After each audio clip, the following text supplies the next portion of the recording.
welcome po ang bawat isa at sa mga nanonood online. Welcome po sa mga nanonood sa YouTube, sa nanonood sa Facebook, sa nanonood sa Twitter, sa X, marami po tayong platforms. Sa nanonood sa Netflix, sa Disney Plus, welcome na welcome po kayo.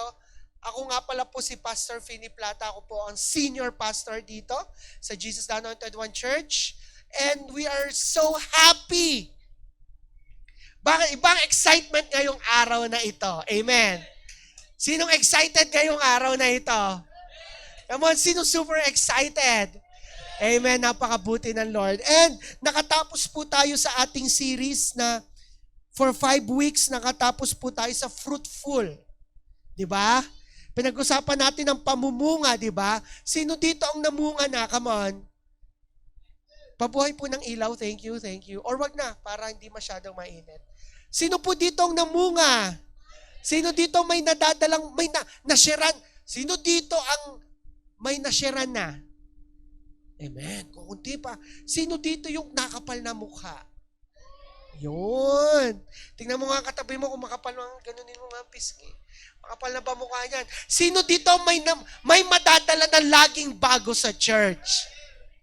Amen. Sino? Si Sheila daw. May bagong BF madadala sa church? Sana all. Ay, ko naman. So, natapos na tayo sa fruitful and we have a new series, amen, entitled Perfect in Me. Sabihin natin, Perfect in Me. Sabi dito, perfect speech, perfectong pananalita, perfect mindset, perfectong pag-iisip, at perfectong mga habits. Thank you po, Pastor. Perfect habits kay Jesus. Amen. So before we continue, let's all stand up again. Request lang ulit, tayo po tayong uli lahat. And let's declare our calling verse, Luke 4:18 up to 19. 1, 2, 3, go.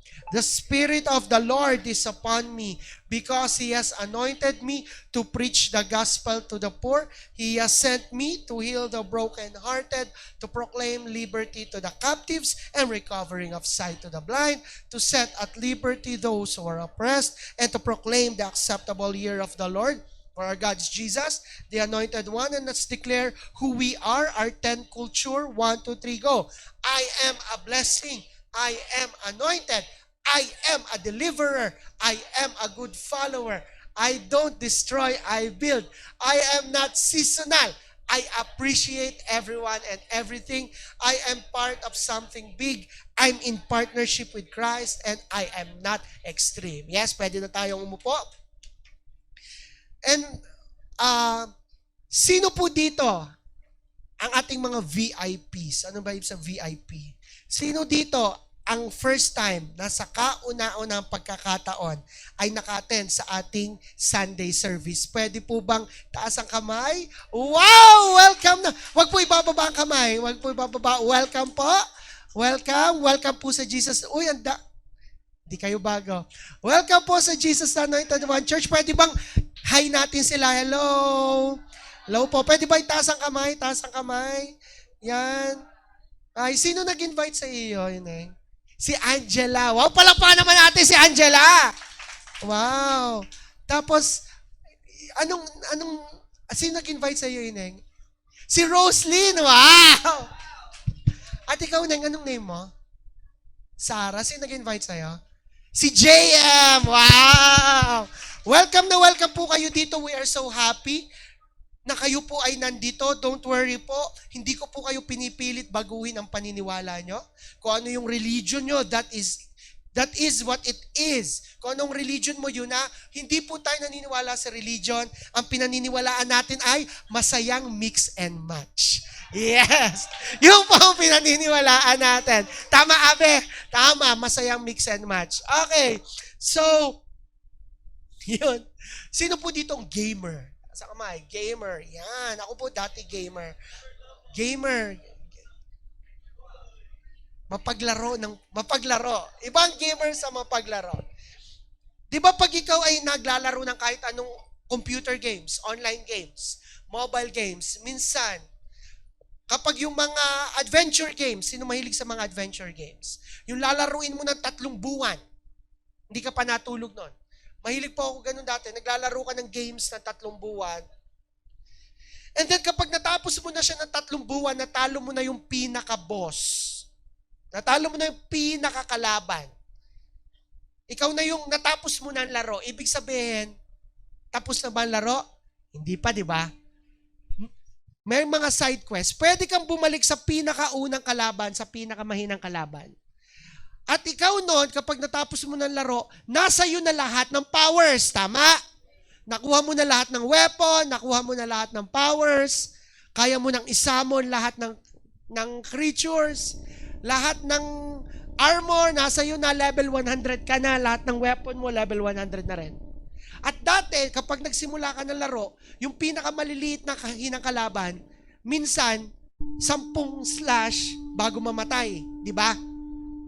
Pero pag ikaw ay natapos mo ng laro, ikaw ng pinakamalakas, nasa iyo na yung, basta nakuha mo na yung pinaka-goal, isang slash mo lang sa pinakaunang kalaban, patay na. Tama, di ba? Ganun malakas tayo kapag natapos natin ang laro. Imagine nyo guys, makinig muna kayo sa pogi. Imagine nyo guys, nasa inyong pinakamalakas na kapangyarihan sa mundo. Amen. Imagine nyo, nasa inyong pinakamalakas na power sa mundo. Anong power yon? The greatest power in the universe ay nasa inyo. At maniwala kayo sa hindi, tunay yon. The greatest power in the universe ay nasa inyo. Sabihin nyo nga, nasa akin. Ang pinakamalakas na kapangyarihan sa buong mundo. Pag nasa iyo yun, anong gagawin mo? Pastor, tataya na ako sa loto. Kasi mahulaan ko na lahat. Pastor, wala nang magugutom. Pastor, ganito, ganyan. Gagawin mo na lahat. At sabi sa Bible, that power is in you. The power that raised Christ from the dead is in you. Yung kapangyarihan ng nagbuhay ng isang namatay na Diyos ay nasa iyo. Sabi sa Romans 8 verse 11. Let's open our Bibles. Sa mga walang Bible, sino po mga walang Bibles dito ang dala? Again, maganda po may dala po tayong physical Bible. Kung wala kang Bible, sabihin mo sa katabi mo, ibibili mo ako mamaya sa National Bookstore. Sabi po sa Romans 8 verse 11, the Spirit of God who raised Jesus from the dead lives in you. Amen. Yun daw kapangyarihan ng Diyos na nagbuhay kay Jesus, isang Diyos na namatay, ay nasa iyo. Sabihin mo sa katabi mo, nasa iyo ang Holy Spirit. Sabihin mo pa sa 4 na tao, nasa iyo ang Holy Spirit. 4 na tao pa. At kung nasa iyo ang Holy Spirit, you have the power to be a better person. Sino dito ang mabait? Taas ang kamay. Yeah. Taas ang kamay ng ako po, pastor, ay mabait. Taas ang kamay ng loyal. Ano pa ba? Taas ang kamay ng grateful. Come on. Amen. Taas ang kamay ng kapag may narinig na chismis, hindi po ako dyan. Taas ang kamay ng kapag ano. Okay. Wag na pala. Ito may papangako ko sa inyo. Ito may papangako ko sa inyo. Pumasok kayo dito, pero paglabas nyo, ibang-ibang tao na kayo. Magiging better person ka na. Yun ang pangako ko sa inyo. Pag hindi, bibigyan ko kayo ng sneakers mamaya. Pero naniniwala ako paglabas nyo dito, you are a better person. At pag ikaw ay mahirap, paglabas mo, mayaman ka na. Kung makikinig ka at paniniwalaan mo sinasabi ng Diyos sa buhay mo. Amen. So perfect in me. The Holy Spirit is in us. So ano ba yung mga karakter, asal, pananalita na maganda ay nalabas sa atin? Meron tayong anim o 7 linggo. Pag-uusapan natin ay mga bagay-bagay. Pag-uusapan natin ang pagiging mapagpasalamat, hindi reklamador. Pag-uusapan natin ang pagiging masipag, hindi tamad. Pag-uusapan natin ang pagiging grateful, hindi pagiging marites. Pag-uusapan natin lahat tungkol sa bunganga, tungkol sa pag-iisip. So ngayong unang Sunday, excited ako. Ito ang pag-uusapan natin. Title please. Our title is, The Positive in Me, Hindi Ako Nega. Tingnan mo ang katabi mo. Nega ba yan? Hindi yan nega. Okay, let's pray muna. Let's pray. Lord, salamat sa umagang ito. We are so excited sa gagawin mo. Holy Spirit, boom in us. You show yourself in us, sa loob sa amin, at lalabas ang pagiging positibo namin. Anumang negative dito, cut. Anumang negative sa amin, cut. In Jesus' name, amen. Palakpakan natin ang Lord. Okay, sino dito ang ituturo niya ang kanyang katabi? Napaka-nega po nitong katabi ko. Meron ba? Napaka-nega po nitong katabi ko. Sino dito yung laging negative ang nasasabi? Si Roslyn, si Ariana. Alam niyo kapag lagi sinasabi, yung negative, alam mo yung, alay parang uulan. Di ka negative yon. Nagsampay ka tapos sasabihin mo sa iyong ina, Mama, uulan, huwag na ka na maglaba. Di ka? O kaya minsan may ginagawa ka. O kaya ay may kinukumpuni ka. Sasabihin, makakarinig ka, gagawin ko naman ito, hindi naman gagana. O kaya ginagawa ko naman ito, hindi naman magiging ayos. Sino dito ang laging, bagsak yata ako sa exam. O kaya hindi pa nag-exam, ko hindi makakapasa. Ako ay magre-retake na lamang. Magre-removal na lang ako. O kaya alam mo yung papunta ka sa school, nag-aral ka ga, hindi. Alay, siguradong bagsak ka, hindi ako babagsak. Matalinaw ako. Nakakatuwa po kasi diga po ako po ay prof sa BSU. Nagbantay po ako ng yung gym. Mga 500 estudyante. Nagte-take po ng differential equations. Ay, differential calculus. Sino po nakapag-take ng differential calculus? Pag nakapag-take ka ng differential calculus at nakapasa ka, ibig sabihin, nalampasan mo ang 50% ng buhay mo. Okay. Dahil sa sobrang hirap ng subject na yon. Kung 500 estudyante, merong problemado, merong tulog na, alam niyo, pag nakikita mo, sarap picturean, may nangiti na lang napapakamot sa sagot. At alam niyo po, bilang professor, ang sarap takutin ng mga estudyante. Minsan, sasagot sila ng ayos, sisigaw na lang ako, Hoy! Agang-aga nangungopya ka. Ay, wala naman nang gagaya. Sa sigaw ko, tapos minsan kakausapin ko yung mga estudyante, Utoy, taga saan ka ga? Taga ganito po. Gusto mo maging engineer? Opo. Papasa mo yan? Hindi nga po eh. Ay, sa akin ang papel mo. Tapos sasabihin nila na, sasabihin ko, mahal ka ga ng magulang mo? Opo. Siguro may maintindihan kapag 5 ka na. Loko ko na mga ganon. Nakakaawa. Pero minsan minomotivate ko sila. Ano ga? Makakapasa ka ga? Hindi nga po, sir. Kaya mo yan. Yan lamang. Minsan tatanungin mo sila. Ang sasagot di binibigay ko ang test paper. Sasabihin ko, makakapasa? Hindi po. Makakapasa.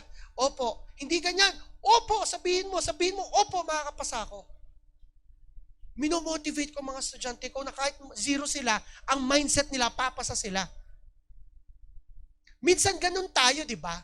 Hindi pa nadating pa lamang yung test paper. Nadating pa lamang yung pagsubok. Hindi ko kaya to. Pagsak na agad ako. Di ba? Minsan, napaka-nega natin at hindi natin nare-realize. Amen. Ano ba? Minsan, lagi mo sinasabi sa sarili mo, katamad ko din. Tatawa ka na laang. Nangyari, tamad ka nga. Minsan, sasabihin natin sa sarili na, kabubo-bubo ko. Napakasimple ng bagay na iyon. hindi ako nakapag-desisyon ng ayos, ang mangyayari, kasasabi mo na bobo ka, nangyayari, bobo nga. May mga desisyon na tayo nagiging sala. Kasi yun ang iniisip natin sa ating sarili, napaka-negative. Sino dito laging sinasabi ito? Kakaiyamot. Taas ang kamay. Ako yun, isa ako, kakaiyamot. Kakainis. Kakainis, mas maganda siya sa akin today. Lalo na sa mga competitive sport. Yung natalo ka ng natalo ka last week, nakakainis. Kakaiyamot.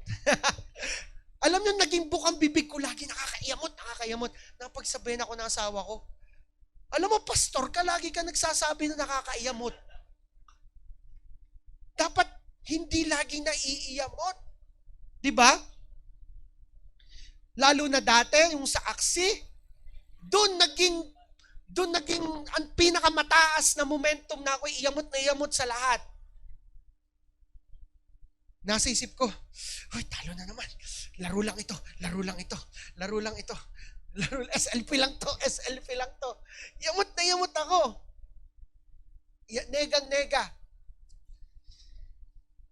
Tas minsan lagi nating sinasabi sa ating sarili, di ko kaya yan. Taas sa kamay nasasabi yan. Di ko kaya yan. Kakatuwa si Kwatog. Kasi may rule po ang mga volunteers dito sa church. Kapag wala ka pa ng 9:10, hindi ka tatayo. Kaya pansin nyo, walang naghahawak ng camera kasi late yung dapat naghahawak ng camera. Nakatayo lang. Pero si Kwatog, nagpaalam sa akin yung ibang, minsan pag napasok kayo sa church, may maganda kayong makikita. Lagi pala. May magandang babati sa inyo, hello po. Pansin nyo, wala kanina. Nagpaalam naman po na mahuhuli sila. So, hindi po sila nakatayo. Ay, ang maaga lamang po na pwede na bumati ay si Renz. Sabi ko kay Renz, Kwatog, ikaw ang greeter ha? Opo. Tinuruan ko.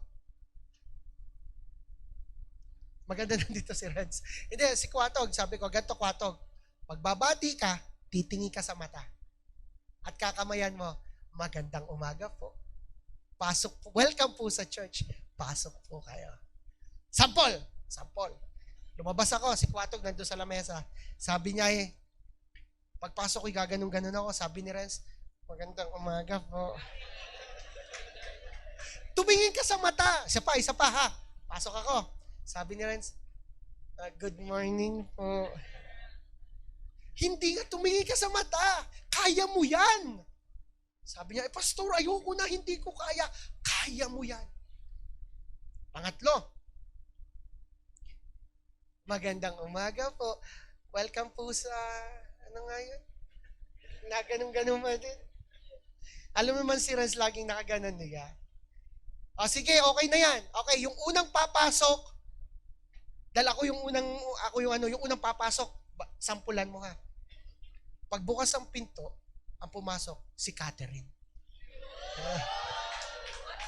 Yung ating nag-worship lead. Si Kat pa din.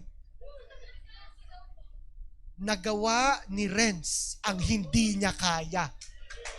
Na bumati at tumingin sa mata. Kaya, hindi. Kaya.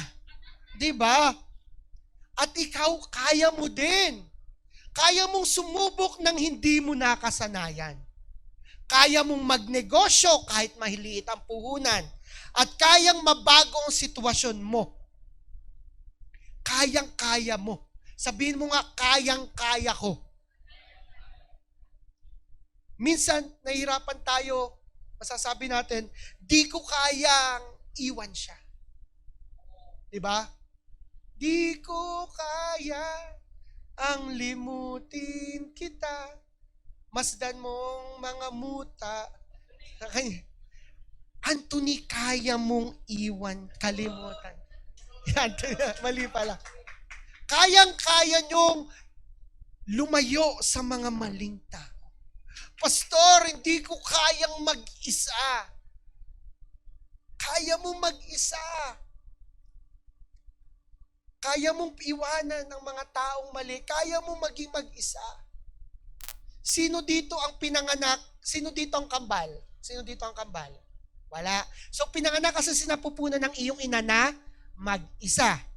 So, ibig sabihin, kung kaya mo noon, kaya mo rin ngayon. Pero sa tunay, hindi mo talaga kaya. Next slide. Hindi mo kaya, pero kayang-kaya ni Lord. Hindi mo kaya, kapatid. Hindi mo kayang ayusin ang buhay mo. Hindi mo kayang gawin ang mga bago. Hindi mo kayang makapasa sa kolehiyo. Pero kayang-kaya ni Lord sa buhay mo. Amen. Kaya sabihin mo, kaya ni Lord. Sabihin mo, kaya ni Lord. Kaya kaya ko din. Kaya mong baguhin ang sitwasyon mo. Kaya mong matutunan ng mga bagong bagay na iyon. Kaya mong gumaling sa mga bagay na iyon. Kaya mong makapasa. Kaya mong makagraduate. Kaya mong di pansinin yung mga taong naninira sa iyo. Kayang-kaya mong yumaman. Kayang-kaya mong harapin yung mga taong para maayos sa mga problemang yon. Kayang-kaya mo. Kayang-kaya. Oo, mahirap. Pero kaya. Oo, hindi tayo sanay. Pero kaya. Oo, minsan nakakahiya. Pero, kaya mo. Si Sky lagi sinasabi sa akin, Daddy, it's hard. Yes, it's hard, but you can do it. Kaya mo ang mga bagay na yun. Think positive. Positibo lang. May Holy Spirit ka sa puso mo at sa isip mo. At lagi may napasok sa isipan natin. Lagi sa isipan natin, hindi natin mapipigilan. May papasok na positibo, may papasok na negatibo. May papasok na maganda, may papasok na pangit. Okay. Sample. Uli. Kailangan ko ng 10 volunteer. Mga pogit magaganda. O kayong mga nasa unahan na, kayong mga nasa unahan, Janelle, Sofia, o kayo na. Kayo na rin, kayong dalawa, Jericho at saka ano, yan. Kunwari, dali, kailangan ko. Game tayo, dito kayo sa unahan. Palakpakan naman natin sila, come on. Okay, ikaw na rin, RJ, ikaw na rin. O. Kayong dalawa, Arthur. Polan, Parini, yan. Dali, Janelle, pumarito ka. Roslyn, ikaw din. Yan. Kunwari, naglalaro kayo ng habulan sa unahan. Dali, go. Kunwari, naghahabulan kayo ng feelings. Gawan.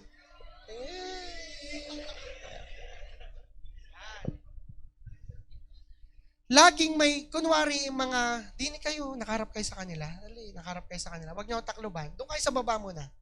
Kunwari, ang mga ito, mga thoughts, mga habits, mga thoughts, mga naririnig nyo.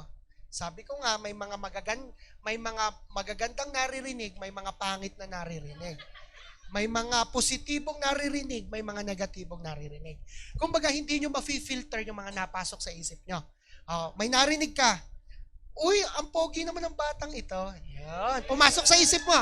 Pagpasok mo, uy, ang pangit naman ng batang ito. Hindi, kunwari ako, may narinig ka, ang pangit naman ng batang ito. Tapos may pumasok, uy, ang galing naman ng batang ito. Tapos may pumasok uli, uy, iniwa. Ay, mali. May pumasok sa isip mo, uy, mahal kita. Yan. May pumasok sa isip mo, uy, may kachat siyang iba. Ayan. Iba't iba napasok. At kunwari, pumasok din tayo. May mga pumasok, uy, ang pogi ng ano, o ito, hindi kaya mo. Tapos ito, lagi kang ganyan. O, mga pangit na nasa isip. O kunwari, naglalaro kayo sa isip. Yan, dali, naglalaro kayo. Nanay, tatay, gusto kong, yan. Ibig sabihin, kunwari, itong platform na ito ay aking isipan. Hindi ko mapipigilan na may pumasok uli na maganda, hindi ko maiwasan na may pumasok na pangit. Hindi ko maiwasan may pumasok na negatibo, hindi ko maiwasan may pumasok na negatibo. Tama!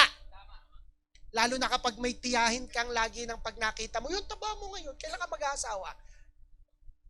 O kaya lagi na lang pag may handaan, tas lagi nang uuwi ka sa bahay, pakinig mo na lang ang mga marites, pinag-uusapan ka.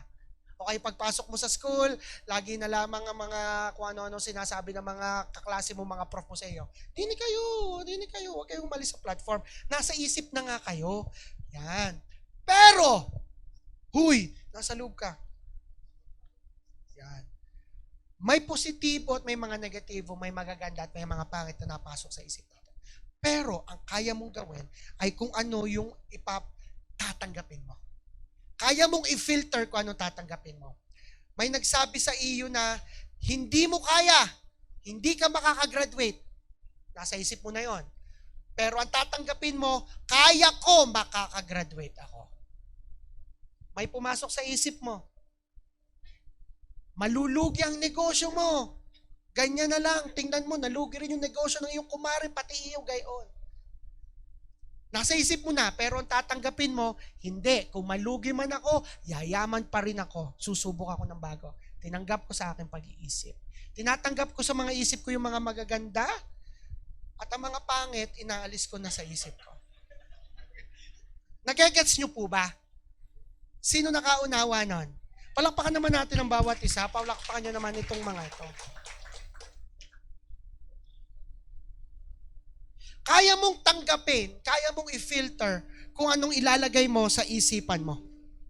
Sabi ka po kasi yun sa Bible. Sabi yun sa Philippians 4 verse 8. Sabi sa Philippians 4 verse 8, and now, dear brothers and sisters, one final thing. Fix your thoughts. Sabi nyo nga, fix your thoughts on what is true. Ang isipan mo lang daw ilalagay mo sa tunay. Ano ang tunay? Mahal ka ng Diyos. Magiging maayos ka. Anong hindi tunay? Walang mangyayari sa buhay mo. Doon ka lang nakafocus sa tunay. Fix what is honorable. Fix what is right.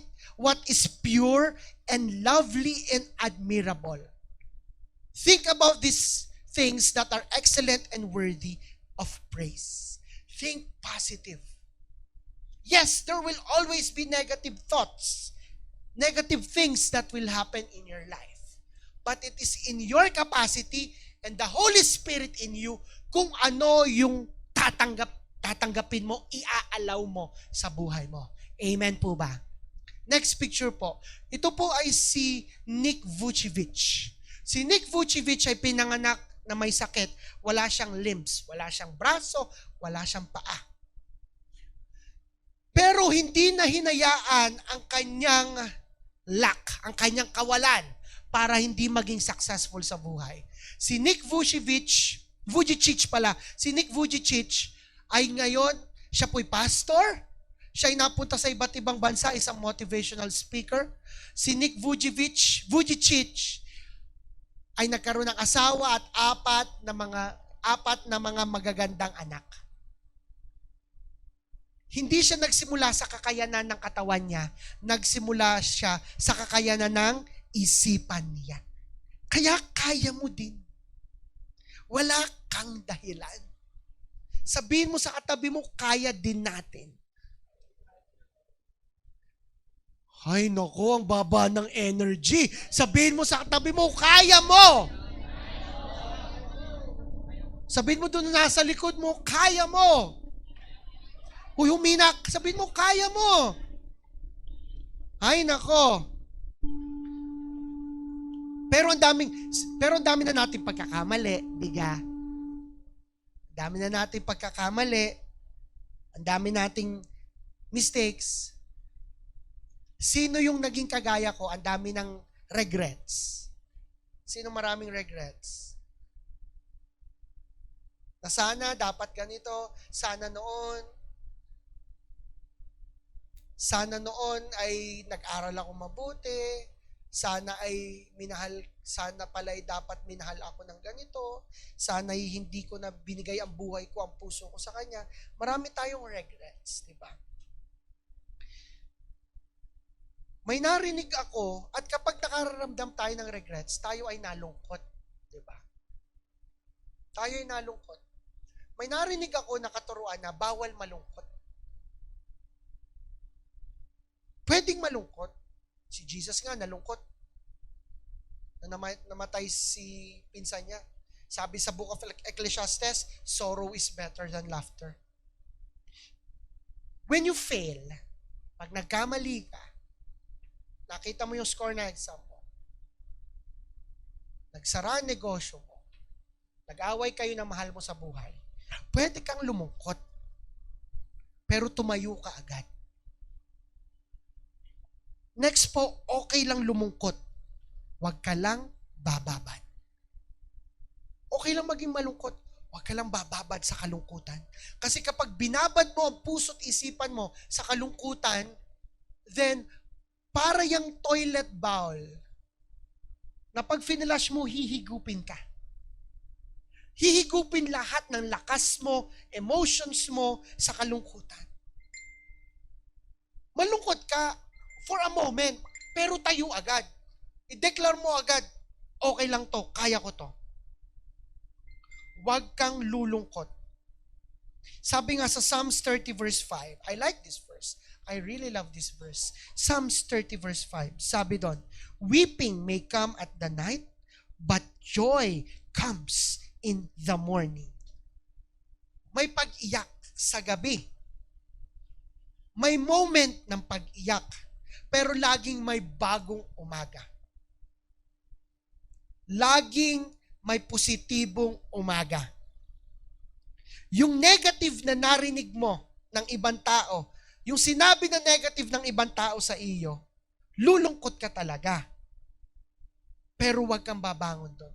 Pag narinig mo, matatanggap mo, i-filter mo, then tayo uli, bangon uli.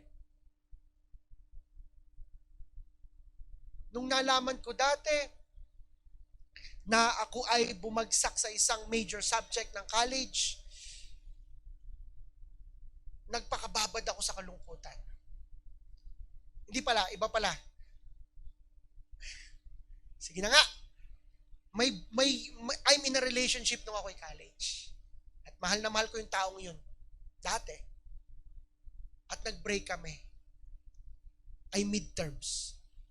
Engineering student. Nagpakababad ako sa kalungkutan. Nakikinig ako ng mga kantang sobrang lungkot. Nakikinig. At instead na mag-aral ako ng midterms, hindi ako makapag-aral kasi magsosolve ako ng problem set, nakikita ko ang mukha niya sa problem set.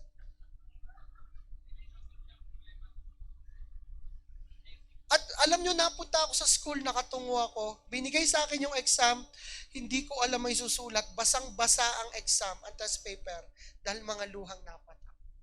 Nagpakababad ako sa kalungkutan at dahil doon, bumagsak ako ng 2 major subject.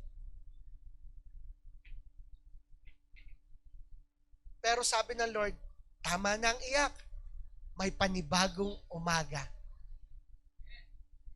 At dahil doon, tinulungan ako ng Lord, bumangon uli ako, nakabawi ako doon sa exam, nakagraduate ako ng as an engineer ng regular, hindi irregular. At nawala man yung taong yon, may pinalit na mas maganda para sa akin. Amen. Siyempre, babawi tayo. Babawi, hindi pwedeng hindi. Ito, sasabihin ko sa inyo, tingin kayo sa akin, magkakamali kayo.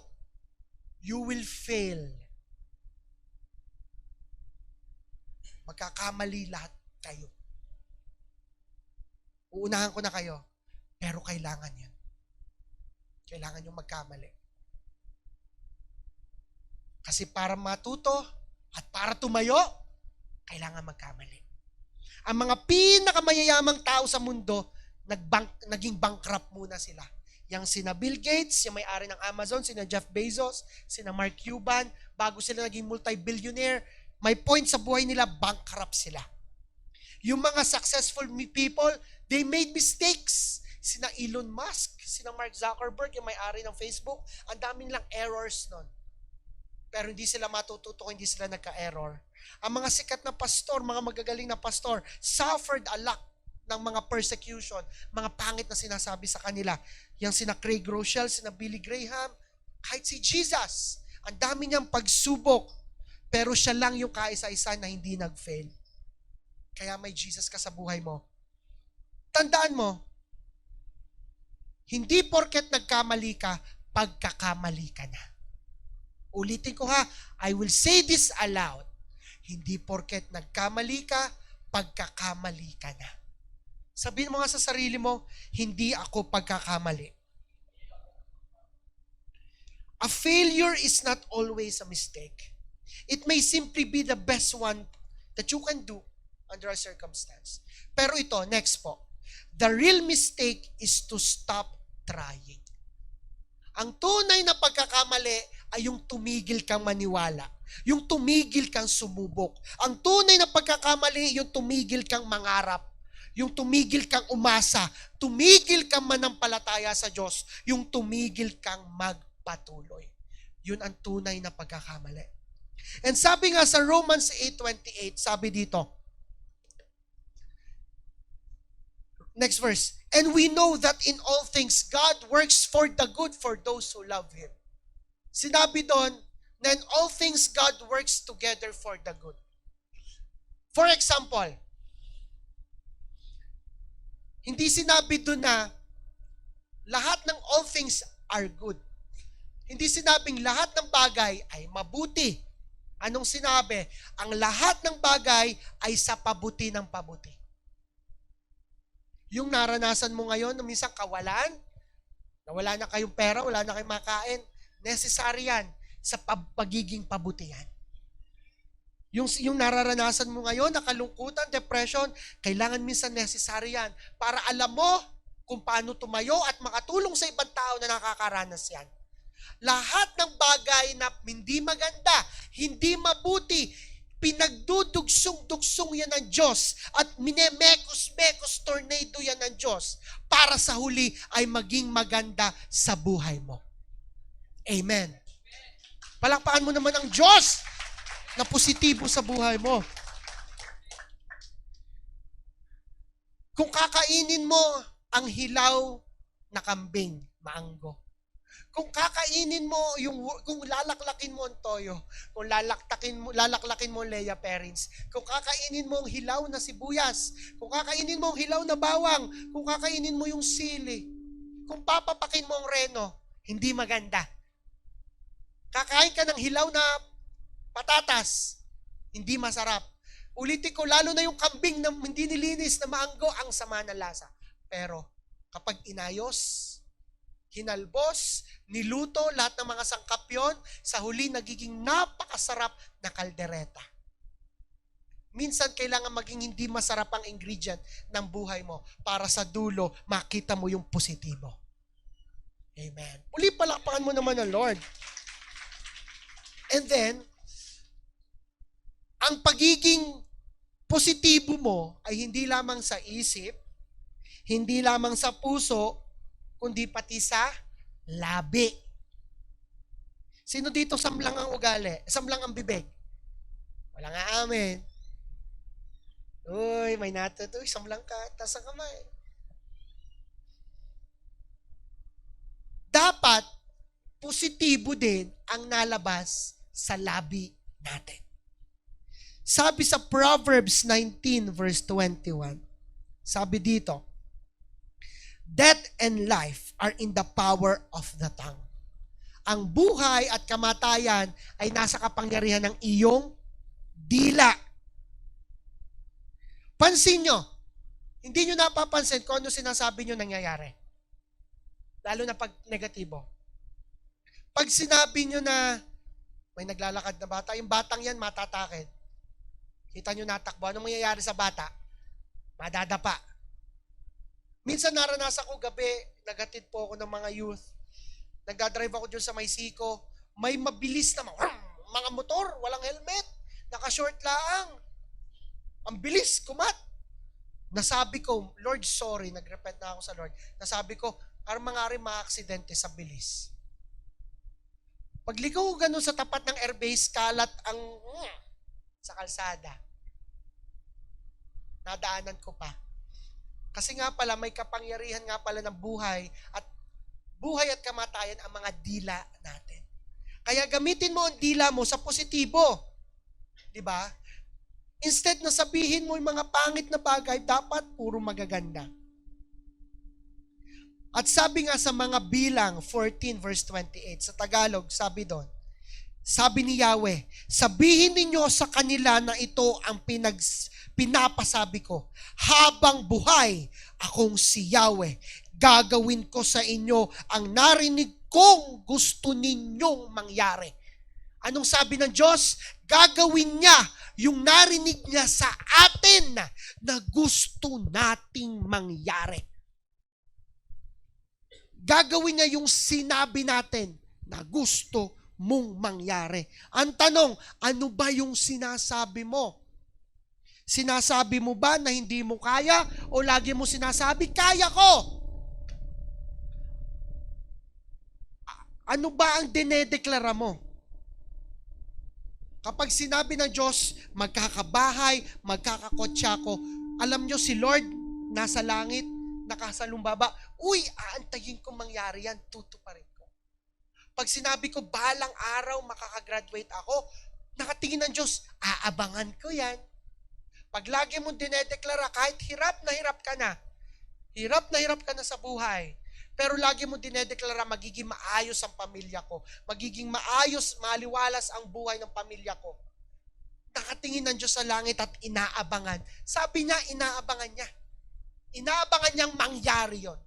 Ang tanong, ano ba ang pinaniniwalaan natin? Negatibo, positibo? Ano ba ang dinedeklara natin? Negatibo o positibo? Dapat, positibo. Amen. Sabi nga ng isang sikat na Makata, si Robin Padilla, sabi niya, walang aayaw, think positive. Think positive. Pero sinasabi ko rin, walang aayaw, declare positive. Kapag di mo nakuha, ito ha, kahit sa mga simpleng bagay, maging positibo ka. Yung simpleng, may lakad kayo, tas hindi ka sinama, magtatampo ka na, di ka? Sa mga simpleng bagay, sabihin mo, okay lang, next time, babawi ako sa kanila, sila pa ililibre ko. Hindi yung, hindi naman ako sinasama ng mga yan, bahala sila. Dapat positive. Amen po ba? Sa mga simpleng bagay, na nakasunog ka, pinagsaing ka, hindi ka pa maalam magsaing. Ang sinaing mo, parang naging champurado. Declare mo, sa sunod, magiging maayos na ang sinaing ko. Hindi yung, hindi kayo na magsaing, initsa mo pa yung kaldero. Hindi ganun. Dapat, sorry po, susunod, aayusin ko. Ganun. Pag nagkamali sa simula, tuloy-tuloy pa din. Nalaman mo, pinag-uusapan ka ng mga marites sa sitio nyo. Anong mararamdaman natin? Malungkot tayo. Pero instead, nagaganti ako. Magpo-post din ako sa Facebook na may patama sa kanila. Instead na ganun, ang gawin mo, okay lang, kilala ko ang sarili ko, hindi ako ganun, mahal ako ng Diyos. Positibo. Kapag hindi mo nakuha yung opportunity na yon, halimbawa nag-apply ka, o kaya may trabaho ka, tapos pinatawag ka ng HR, na I'm sorry to regret, hindi ka natanggap, sabihin mo, okay lang, may mas better na opportunity na ibibigay si Lord. Amen. Hindi yung, wala na akong magagawin yung mga trabaho in-applyan ko. No. Be positive. Kapag nakarinig ka nga uli, na nagsabi sa iyo, aring batang ito, lalaking tamad, ganito. Ganun ang mga naririnig ng asawa ko. Dati sa Lukban, yung kapitbahay daw nila, nung bata pa sila magkakapatid, sinasabi, aring mga anak ni Gilier, lalaking maaga mag-aasawa, mabubuntis agad. Puro pangit na sinasabi. Pero hindi tinatanggap at sinasabi, hindi, kaming may takot sa Diyos at maayos ang buhay. Amen. Lahat sila ngayon may sasakyan at may poging asawa. Kapag narinig, amen, palakpakan nyo naman ang Lord. Galing sumegway ni Pastor, Kapag nainip ka na, katagal, instead na sabihin, katagal naman. Katagal. Ako inip na Isipin mo, may plano si Lord. Kapag feeling mo, ni-reject ka, sabihin mo, okay lang, may plano si Lord. Kapag natalo ka, sabihin mo, okay lang, babawi ako, may plano si Lord. Pag feeling mo, kasumpa-sumpa, o kaya ay parang malas ang pamilya nyo, na hindi na naging maayos sa pamilya nyo, lagi nang baon sa utang, lagi na nagkasakit, isipin mo, sabihin mo, declare ng bibig mo, di ako malas, hindi kami malas. Lahat ng kamalasan kinuha na ni Jesus sa cross, kaya lagi mo idedeklara, hindi kami malas. Ideklara nyo nga, hindi kami malas. Laksan nyo, hindi ako malas. Minsan naririnig nyo na ito sa mga magulang, mga tiyahin, mga matatanda. Napakamalas ngayong araw na ito, huwag nyong tatanggapin. Kapag na kay Kristo ka, walang malas-malas. Amen. At pag feeling mo, wala kang kwenta, sino minsan nakakaramdam na ganun, wala akong kwenta. Asang kamay, wala akong kwenta. Mas paborito ang aking ibang kapatid. Parang yung mga pinsang ko pa, sila pa yung mas maayos ang buhay. Ay ako naman ang matagal ng natin sa church. Feeling mo wala kang kwenta kasi bakit yung mga kaklase mo kadaling masolve yung problem set, ikaw 5 araw na hindi pa masolve. Feeling mo wala kang kwenta, wag mo sasabihin wala akong kwenta. Sabihin mo, ako'y kamahal-mahal, ako ay mahalaga, at kaya ko. Amen. Sa pagdedeklara mo lagi ng positibo at nasanay ang utak at bibig mo, doon mo na makikita ang resulta. Maaring isang buwan, kalahating taon, nagdedeklara ka ng positibo, wala pa rin nangyayari. Hindi naman tunay sinasabi ni pastor. Hindi naman tunay.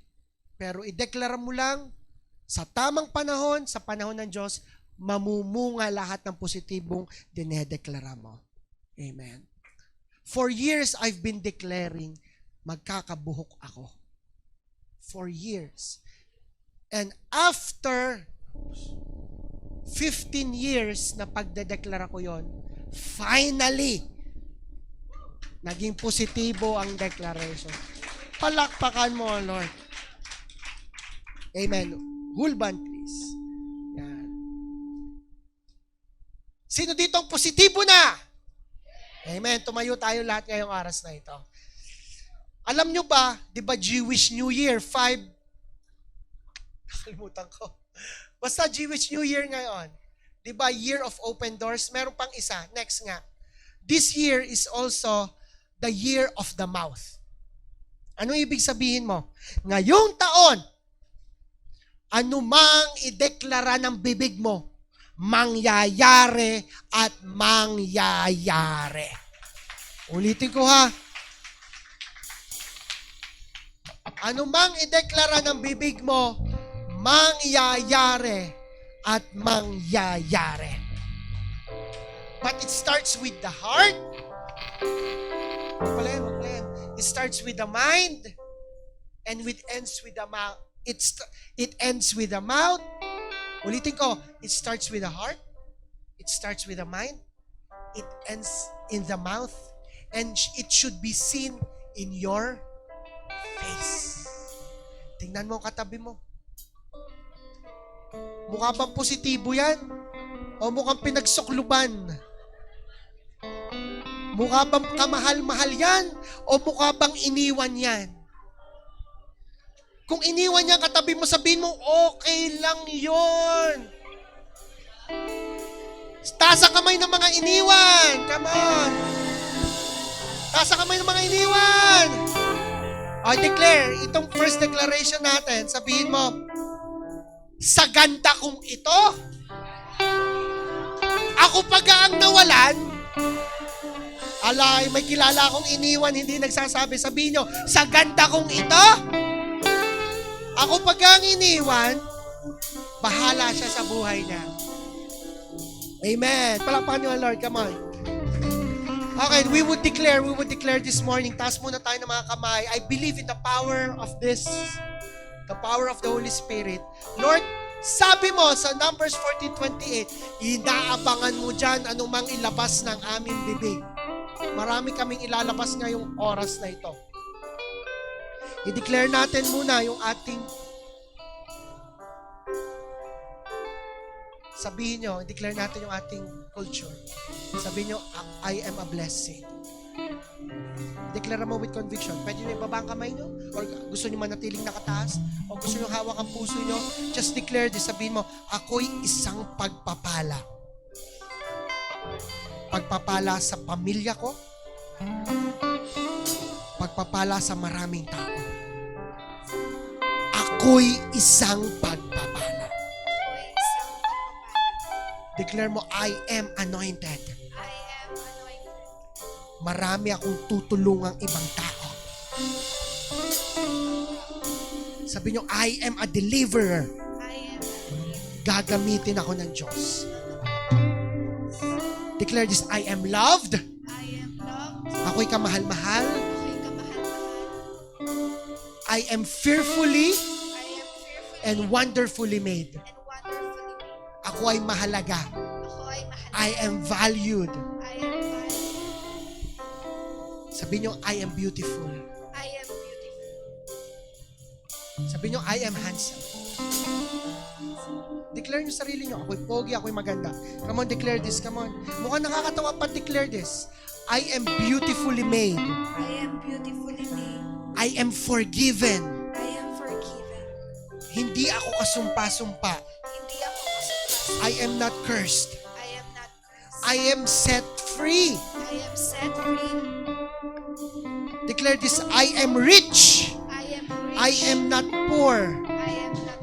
I can do all things through Christ Jesus. Declare mo with conviction, kaya ko. Kaya ko. Kaya ko. Sa pangalan ni Jesus.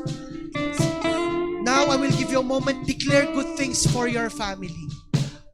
Mag-declare ka ng magagandang bagay, mga gusto mo mangyari sa pamilya mo. Come on. Maybe, nahihirapan ka na sa sitwasyon ng pamilya mo. Kukontrahin mo yan with positive declaration. Come on, declare good things. Magiging mayaman ang pamilya ko, makakabayad lahat ng pamilya ko sa utang. May sasama ko magulang ko dito sa church, may sasama ko pamilya ko sa church. Come on, declare. Come on, kailangan marinig ng bibig. Kailangan may labas pala ng bibig. Come on, ilabas mo sa bibig mo good things. Come on. Gagaling ang aking mahal sa buhay na may sakit. Come on.